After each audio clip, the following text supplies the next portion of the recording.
why did I start digital marketing? So let me tell you a story. My husband was betrayed by his ex-business partner, and he was shocked. He didn't know what to do. He was stressed. He went to the internet and he searched how to make money online. He got to a lady's video and he thought it's a little bit sketchy, but let's give it a go. So we took a chance on a lady's video, on a lady that we don't know, and now we are so glad we took that chance.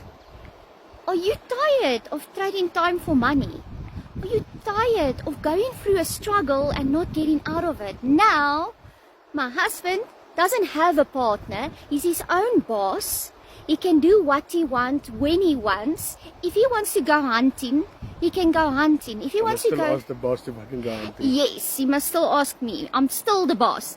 So I decided I need to stand behind my man and I need to be there for him.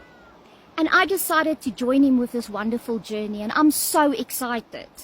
Remember, ladies, even if you're a beginner, you can still start. So please, give me a follow and a like so you can follow my journey on the digital platform. Bye.